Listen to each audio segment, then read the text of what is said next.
Hello दोस्तों, आपके अपने एएस टेक्निकल एंड रीजनिंग में आपका बहुत बहुत स्वागत है।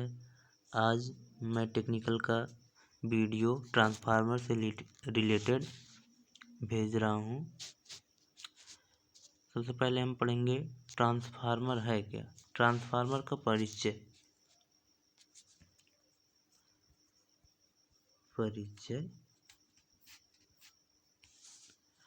ट्रांसफार्मर एक स्टैटिक डिवाइस है जो विद्युत ऊर्जा को एक परिपथ से दूसरे परिपथ में ट्रांसफर करती है। नंबर 2, परिणामित्र की प्राथमिक तथा द्वितीयक कुंडली विद्युतीय रूप से जुड़ी नहीं होती है, जबकि वे चुंबकीय रूप से जुड़ी रहती हैं। पॉइंट नंबर 3, यह युक्ति केवल एसी आपूर्ति पर ही कार्य करती है, डीसी पर नहीं। और जो प्राथमिक कुंडली में आवृत्ति रहेगी वही दूसरी कुंडली में हमारी आवृत्ति रहेगी।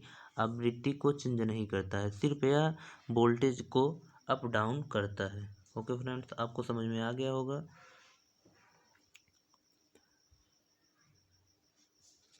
तो हम इसका कार्य सिद्धांत पढ़ेंगे। कार्य सिद्धांत।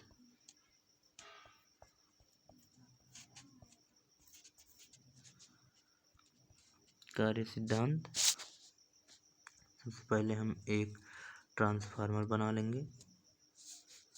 ट्रांसफार्मर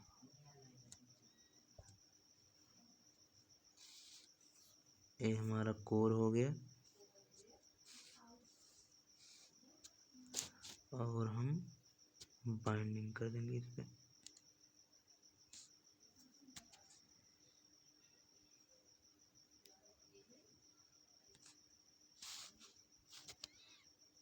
ए V1 V2 I1 I2। परिणामित पारस्परिक प्रेरण मतलब म्यूचुअल इंडक्शन। म्यूचुअल इंडक्शन या विद्युत चुम्बकीय प्रेरण इलेक्ट्रोमैग्नेटिक इंडक्शन के सिद्धांत पर कार्य करती है। यह है क्या, जब हम दो कुंडलियों को पास पास में रख के पहले कुंडली में किसी विद्युत के स्रोत से हम प्राथमिक कुंडली में धारा प्रवाहित अगर करेंगे तो स्वतः ही दूसरी कुंडली में हमारा ईएमएफ जनरेट होने लगता है, जिसे हम म्यूचुअल इंडक्टेंस का सिद्धांत कहते हैं। ओके फ्रेंड्स,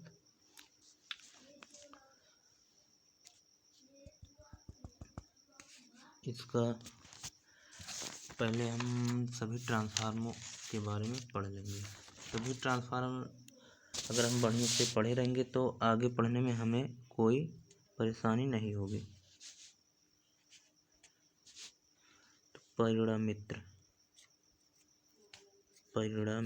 ट्रांसफार्मर का दूसरा नाम या हिंदी नाम परिणामित्र है। ट्रांसफार्मर के कितने भाग हैं देखिए। Number 1, output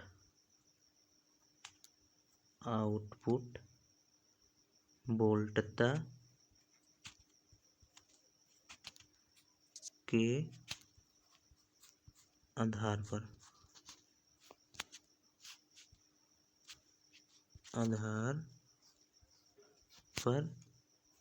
transformer.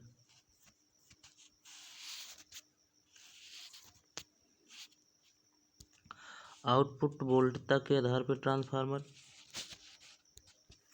इसमें नंबर एक है ऊंचाई ट्रांसफार्मर।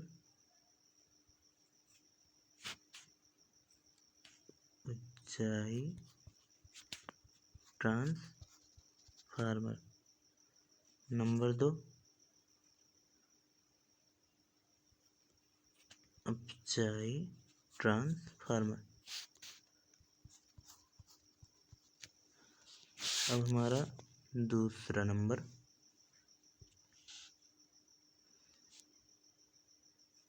दो नंबर, कोर के आधार पर ट्रांसफार्मर कितने प्रकार के होते हैं। देखिए,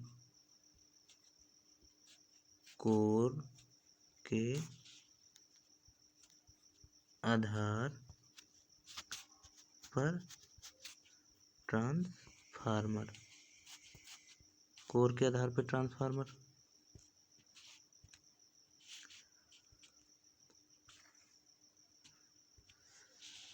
number 1, point number 1, core type, point number 2, shell type, point number 3, berry type. अब आ जाएंगे हम 3 नंबर पे,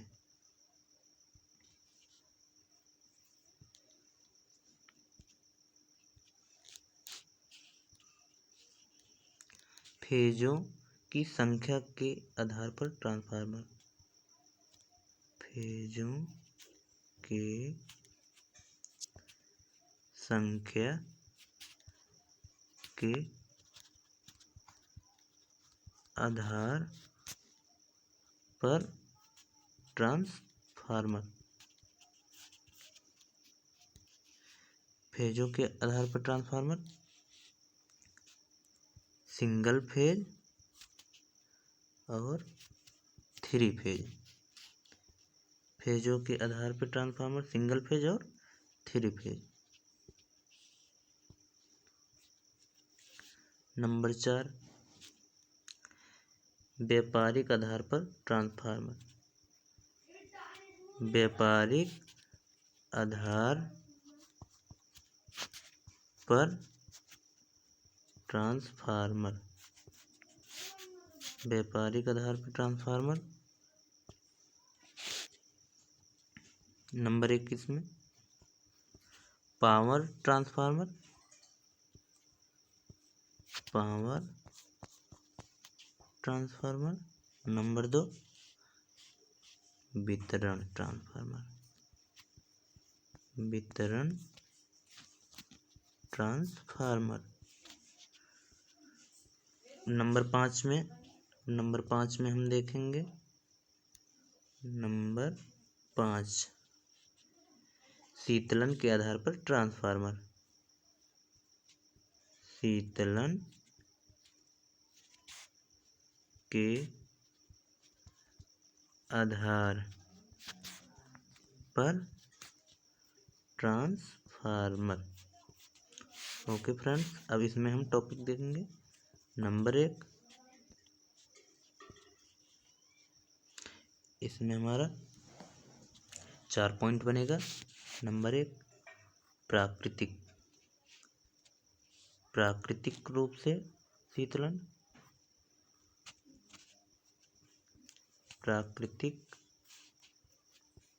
रूप से शीतलन। नंबर 2, तेल रूप से शीतलन, तेल से शीतलन। Okay friends. नंबर 3, जल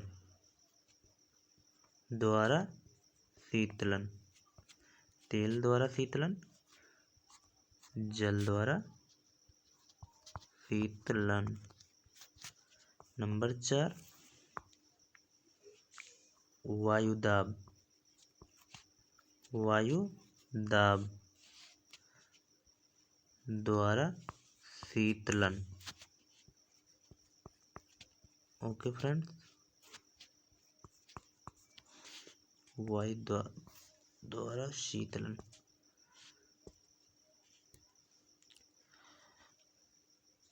अब हमारा छठा नंबर में हम देखेंगे आउटपुट क्षमता के आधार पर ट्रांसफार्मर, आउटपुट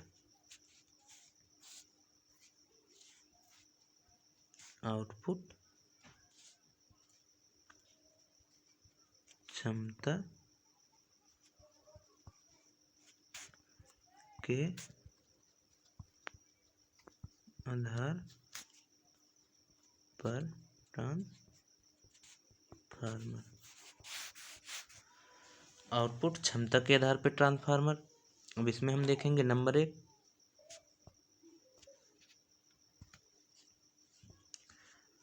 पॉइंट नंबर 1 इसमें स्वपरिणमित मतलब ऑटो ट्रांसफार्मर।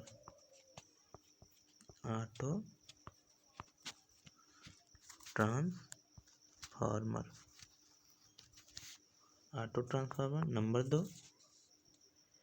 Instrument transformer.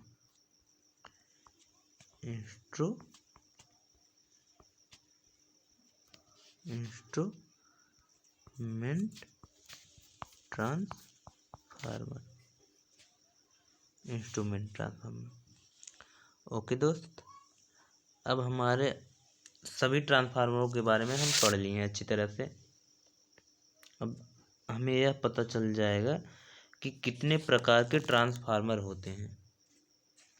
अब जब हम इसका वर्गीकरण बढ़िया से पढ़ लिए हैं तो अब हमें पढ़ने में आसानी होगी आगे। तो हमारा पहला हेडिंग क्या था? हेडिंग नंबर 1, आउटपुट के आधार पे, आउटपुट वोल्टता के आधार पे ट्रांसफार्मर। आउटपुट